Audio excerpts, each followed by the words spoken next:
พูดเลย สวัสดีครับสวัสดีครับมื้อนี้เด้อวันดีปีใหม่นะครับผม2018เด้อวันนี้ครับผมจีเฮ็ดเราทั้งสุกินนะครับผมนี่เราขาวขวดใหม่ครับรวงข้าวนะครับขวดใหม่ โดนจับนะเว้ย มีรสองุ่นนะฮะ มึงโดนจับนั่นแหละ โบเป็นยังครับ เพื่อพี่น้องไทยเขาก็ใส่อยู่แล้วนะครับนี่ครับสูตรผสมเราข้าวขวดนี่นะครับเทลงไปครับให้มันเหมือนรสนี่อันนี้ใส่น้ำแข็งแล้วเรียบร้อยนะครับผม เต็มถังนะครับ น้ำแข็งเต็มถังแล้วนะครับผมนี่แล้วนี่ถังนี่ครับเอาแล้วครับวันนี้มันนี่กับสไปตามด้วยสไปนะครับนี่ฮะเอาแล้วครับเอาให้มันเต็มถังแล้วนี่เห็นไหมครับมานี่แผนกนี่เป็นทั้งทีแล้วครับคนใส่กันมาเนี่ย มีหันหมด มีน้ำงดกันเป็นตัวผสมด้วยกันมาแผนกขั้นสับปะรด โซดาครับ โซดามาทางนี้วันนี้นะครับโซดาใส่ครับใส่เข้าไปนะครับขวดหนึ่งนะฮะ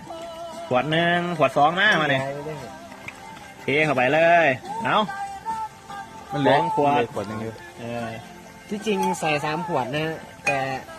รอบมันเหลืออยู่ในนี้อยู่ รอบให้กันได้วาวิสานเนี่ยแหละบักแอปเปิลนะครับบักแอปเปิลแท้เอาไว้แอปเปิลมาโซ่เอาต้องเอาหน่วยสดนะครับอย่าเอาหน่วยเหี่ยวนะบักแอปเปิลดีแล้วมันมีบักมะนาวโอเคลูกเลยนี่นักสิใช่ไหมเรื่องนี้หน่อยทานกันเดี๋ยวเราว่ามานี่สับปะรดได้ป่ะนี่ครับนี่นะครับบักนี่โมเมนต์สับปะรดโอเคบักนัดบักนัดโอ้ยเบาไทยบอกก่อนนะครับ เอาเน็ตทีมผมเสีย นี่ครับฟานใส่รถครับวันนี้ครับนี่นี่แหละ โอ้เป็นตัวเข้มมีเดียวมึงนัดไหม นี่แหละนี่คนกับใครครับ ล้างมือไปของน้ำสูตรใหม่นะครับสูตรใหม่เอาวันนี้เอายังมันนี่ขนมใส่บ่โอ้ เน็ตทีมชามะนาวครับ นี่นะครับเนียทีนนะครับ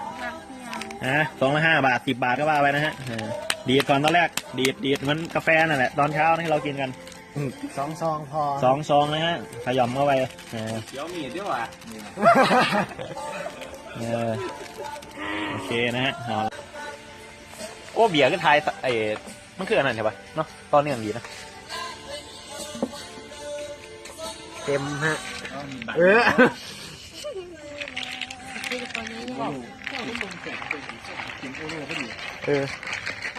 แต่สีส้มมันถ่ายวิดีโอสวยเด้พอแล้ว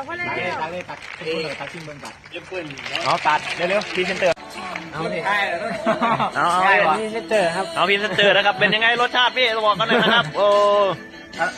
อันดับแรกต้องชิมก่อน โอ้เปรี้ยวคักแม่แซ่บหลายเอาครับโอ้